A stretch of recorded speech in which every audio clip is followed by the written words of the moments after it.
Today I'm here to talk about the worst books that I read this year in terms of new releases, or at least my biggest disappointments. I am allowing myself to include a couple of DNFs within this video, which I will clearly mark out as we go along.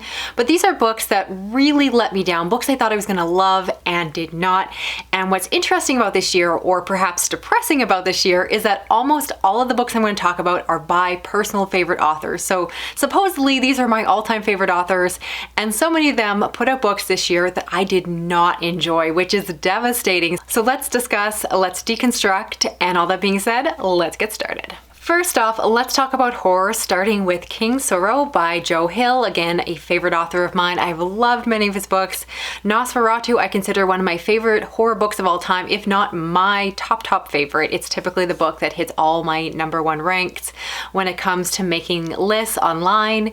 And so needless to say, I went into King Sorrow with high expectations, another horror fantasy, another epic. I knew it was long, but I did not expect it to be so exhaustive as a reading experience. I did read it at the tail end of a work trip, and sometimes when I'm working, I'm not always in the mood for reading, so I purposely held off until I was coming home to start the book once I was all relaxed. And that did not help the reading experience. I found myself just not really getting along with the characters, just not finding the characters very interesting. Because again, I can get along with unlikable characters. I don't need to like the characters, but I need to find them interesting in the ways that they're unlikable. And the only character in that book I liked was King Sorrow, who again was fantastic, but there was so much about the book that I just found really tiring and found myself kind of checking how many pages I had left, how many hours I had left of the audiobook, and that is never good sign. So again, this wasn't a horrible book. I believe I gave it 3 stars online. So it's not a devastating worst book of the year, but considering this book had the potential to be my top favorite horror book of the year, it is not contained in that video, is a huge disappointment for me because again, I went to this one with so much hope and was completely let down. Next, we have Overgrowth by Mira Grant, and this is a sci-fi horror book by again, an author who I've loved before. I really enjoy Into the Drowning Deep, which I understand is a little bit of a campy horror novel involving mermaids, but this one I knew was sci-fi horror, which tends to be a mashup of subgenres that I really like, or at least really want to like, since I love the two genres independently. This one completely missed the mark for me, largely because it felt so young and immature. While I believe it's classified as an adult fiction book, it read like really immature young adult fiction, and I just felt like it didn't really live up to the potential. There was huge requirements of suspension of disbelief, which is not something I enjoy. And I do respect, I recognize the book has some interesting social commentary tied within it, but the actual story itself, at the core of it, was, in my mind, so poorly done that it took away from the good parts of what this book was trying to do and left me, again, hugely disappointed. I think it was a 2-star read for me.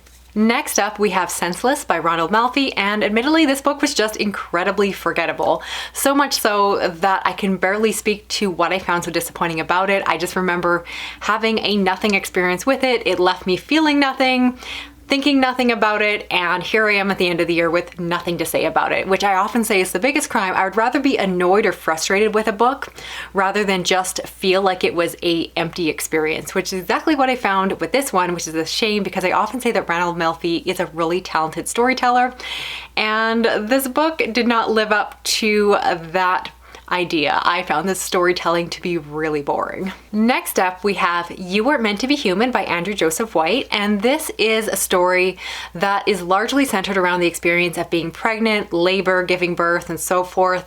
And this is an author, again, who I've loved before. I've loved his previous books, and so I went to this one because of that love, but arguably this book, from the very premise of it, was working against me, so I don't entirely fault the author. It's kind of a me problem, but I despise reading books around the female experience, monthly cycles, labor, delivery, all of that. Not something I enjoy reading at the best of times, and so with this book being entirely centered around those topics, it was really hard for me to love. I have loved the occasional book that dabbles into these topics, but I would say that maybe 9 books out of 10, in my opinion, my personal experience, do these topics a disservice and don't hit the nail on the head or really ring true to me. And this unfortunately fell into the majority of books that disappoint me that tackle these subjects. So did I know that going into the book? Yes, I was hoping it would be the rare exception. And unfortunately, it was like so many experiences I've had before where it just leaves me feeling really ick about how the author is tackling these topics. But like I said, I feel that way about pretty much every author who tries to get into these feminine issues. They just really rub me the wrong way, regardless of who's writing it. Next, we have House of Isle by Delilah S. Dawson, and this is an author who I've loved before, particularly their previous novel, Bloom. And so I did pick this one up, knowing it wasn't entirely the subgenre or topic of horror that I normally like. This one involves a writer who goes to this writer's retreat, so it's very much all about rock star and musician lifestyle, which isn't normally my subgenre of horror, but again, I picked it up because I really have loved this author, and so I thought in her hands I might really enjoy this one. This one wasn't terrible by any means, but it fell quite flat for me, largely because I had no particular interest or focus on the topic. I just didn't find the subject matter that this all centered around to be to my taste, and so it was a case where if it was a different author, I likely would have passed on the book altogether. So perhaps that's the theme of this video. It's not that my favorite authors have disappointed me, but rather that I go into my favorite authors blindly and pick up books that I otherwise would pass over based off the synopsis alone. Then we have Fox by Joyce Carol Oates. Now I need to be really clear that this was a DNF or a do not finish. I did not complete this book, so I can't properly review it all for you here, and I am always cautious about talking about books that I didn't get that far into. This is one that I tried reading the physical book of, I tried doing the audiobook, and it just did not hold my attention. The premise is a topic that I have been interested in, have read other books that tackle that topic in other ways that have really gripped me in, and this one just felt like it was mechanically going through the steps without having anything that really hooked me in emotionally, and so it just left me really flat. Again, I was listening to the audiobook and the narrator was going, but I was not along for the ride, and so I did decide to let this one go. Again, I could have finished it just to give it a mediocre review, but I felt like it was a lack of connection for myself with the book rather than a strict criticism of what the author was doing. But books like this remind me why I keep holding off putting together that top 10 video on dark fiction authors, because while I love some of her books, I don't love others, and I'm not sure if I can call her a favorite when I'm so blasé on several of her books like this one. The other DNF or book that I did not finish in the horror category is The Butcher's Daughter by David Demchuk, and this again is a favorite author of mine, or consider a favorite author. This one is co-written and it focuses on historical horror, which is normally not my thing, and so again you're going to see a reoccurring topic in this video where I picked up this book because I love this author so much. Outside of the author's name, I wouldn't have touched this book because I'm not typically into historical horror.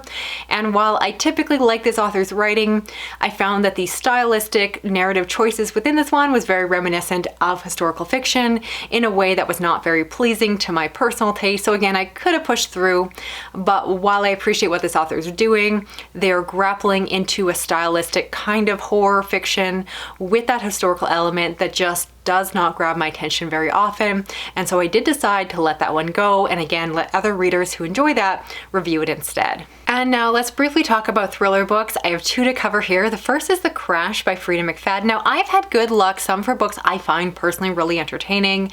I definitely got a lot of pushback. A lot of people seem to love or hate her, but I do fall on the side of the books that have worked for me have worked really well. I've just found them really entertaining, especially when I'm in reading slumps. However, The Crash did not work for me, hence being in this video. And so very briefly, this book follows a woman in a snowstorm. It involves themes of fertility and pregnancy. Now again, the pregnancy part to begin with puts the book at a disadvantage, but I often really enjoy books that have an element of infertility. It's something that I'm very personally attached to, but I'm attached to it in a way that I expect it to be covered correctly, or in my mind, what I think is the right way to present it.